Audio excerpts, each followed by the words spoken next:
Hello, hello, hello. We continue. Not far to go on our journey through the discography of Red Hot Chili Peppers, and today, double figures, 10th. It's the 10th studio album, originally released August 26th, 2011. It's I'm With You, or the one with the bug on the front. Artwork by Damien Hirst, he who cuts calves in half and puts sharks in formaldehyde. Yeah, and funny enough, the artwork kind of reflects the music within. We'll have a look at it again in a minute, but we'll talk about the record. So, where were we?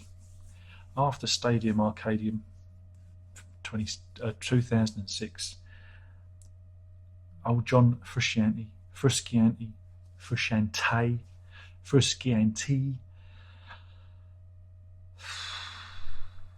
has gone. He's left. He's had enough.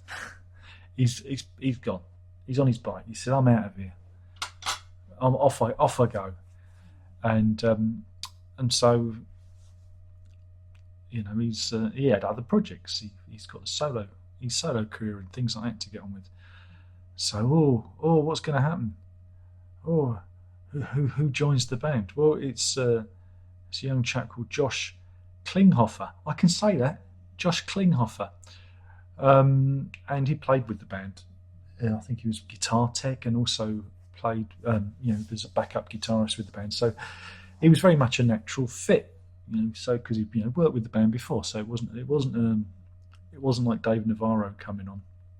It was somebody who's already within the structure, as it were. So not particularly controversial appointment. I think everybody at the time went like that. Again, he's a bit different in terms of his playing style to Frusciante.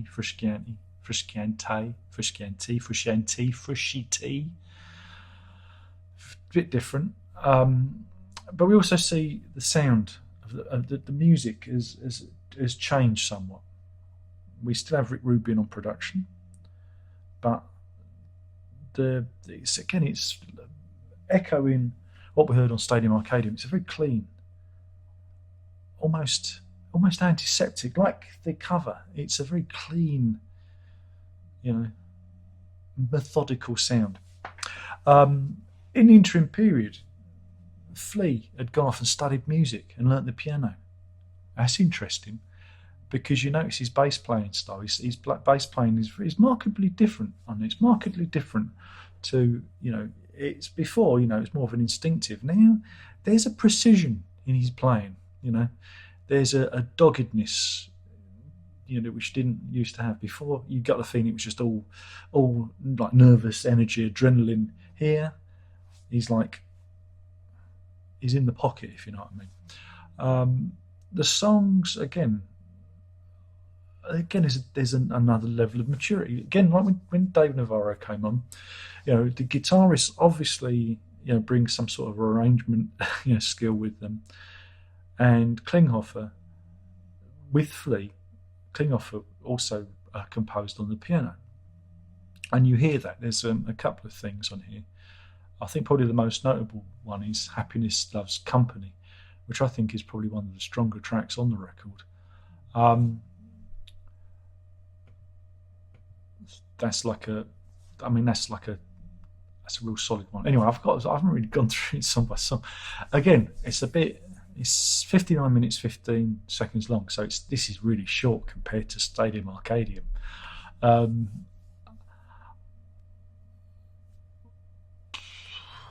I enjoy it better, more than that album, purely because there's not as much as it. No, I think it works. I just think it's a bit more. It feels more like an album. It feels more like an album. There's a few. Yeah, again, I think a few tracks could be jettisoned, and I think Police Station should have ended the album. Again, Police Station's another fairly strong one. And I think that would have made a good closer to the album instead of Dance, Dance, Dance, which, again, I don't really care much for. Starts with Monarchy of Roses, and you can hear them, again, they're playing with different styles here. distorted vocals to begin with. Then it goes into almost like a 4-to-the-floor disco beat, which again we'll revisit on the next album. And again, everything's really solid. There's a precision to this, Like I say, the playing is different. It feels more precise.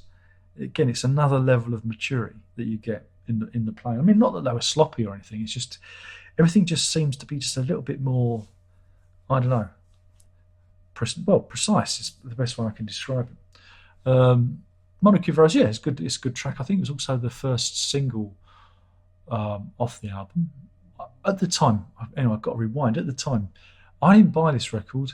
It just passed me by. I don't know why. I think it's because I was at home looking after the kids, and I was a bit preoccupied with that. I had things going on. I was still recovering from my various trials and tribulations that had happened in the previous few years. But I was at home in my own little world, dealing with 2 kids under 5, one of them on the autistic spectrum but not diagnosed. And I didn't even realise this had come out. It completely passed me by. So even though I've got the internet and that, I was just, years later I realised it had come out, because you hear tracks and see them on the TV and whatnot. But at the time, it was not on my radar, which is unusual for me because I'm usually fairly aware of these things. But I was completely unaware of it at the time. So I didn't buy it. And I only just got this copy recently, in the last few months. There was a copy available in the US, and I got it using my Amazon vouchers in the US, and that was nice. Free vinyl, I like that. Anyway, Factory of Faith, it's fairly solid. Again, a lot of these tracks are like 4 minutes long, and I think again, keep them. Brendan's Death Song I thought was interesting again because he got this acoustic guitar thing starting it. And I like it when the band plays with different styles. It's not all the usual fare. They're mixing things up. I enjoy it. A bit overlong. Ethiopia, it's all right. And He Wants a Baby was interesting. Look Around, all right. Adventures of Rain Dance Maggie was another single. And again, it feels very much, you feel you're on familiar ground. And the rest of these, it's fairly standard. So they're not hooky like the stuff from By the Way or Californication. Again, a lot of those hooky bits have gone. It's a different kind of songwriting. I think they're trying to make more of an artistic statement. Look at the light going. Look at the light. Everything's going dark. I should really adjust. Let me just adjust the light. There we go. And then I'll have to change the exposure again in a minute when the sun comes back out. I should have pulled the curtains. I didn't pull the curtains because I thought it was a nice day. But yeah, as a record, I think it's a little bit more focused than Stadium Arcadium. Again, there'll be a lot of people out there that disagree. They don't like that album. That's fine. I thought this was interesting. I don't think it's. It gives you a hint of what's to come. I think The Getaway, spoilers, The Getaway is a better album. But here, I don't know. They said they recorded, there was an awful lot of songs and they really had to whittle down. As the kids come back. So they told you some come back out again. They had to whittle down quite a few songs to get this collection of tracks. But overall, I think it's an interesting combination, with Klinghoffer joining. And it gives an indication of what's to come with the next record. And then the sun's gone in again, and then we have to do that. But anyway, let's have a look at the vinyl. The kids will probably want to come in and say hello, but they're going to have to wait. They're going to have to wait because I am doing a video.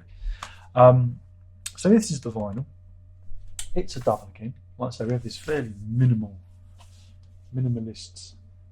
Trust me, there is writing in there. I think it's white on white. And that's that Damien Hirst being a wag. It's black vinyl. In standard. Plain sleeves. Like that. you've got the fly sitting on various tablets, which is interesting. Didn't Damien Hirst have a restaurant called Pharmacy or something once? And you get a lyric sheet with which to sing along the various lyrics if you so wish. So yeah, I think it works for me. It works better. It's not a perfect album. Again, all these things suffer being too long. Oh, Darren, you're boring. Yes, I know I'm boring. I'm repeating myself. Anyway, thanks to the magic of video editing, we can edit and edit and in. Thanks to the magic of movie making, we can edit out the minute that the kids come home from school and say hello, and we can do the ending as if it's like magic and there wasn't any interruption. We can do that. So yeah, I was talking about I'm With You, the 10th studio album from the Red Hot Chili Peppers with the Damien Hirst cover here. Again, it's not a bad record. It's a different record. Shows, like I say, maturity we've not seen before. It's a very different band. But this is almost like a prologue to the next album, which, if you hang around long enough, I'm sure it will appear. Anyway, thank you for watching. I've been doing this. My name is Darren Locke. I'm With You, Red Hot Chili Peppers. There's only one more thing left to say by now. You should know what that is. And that is, ta-da.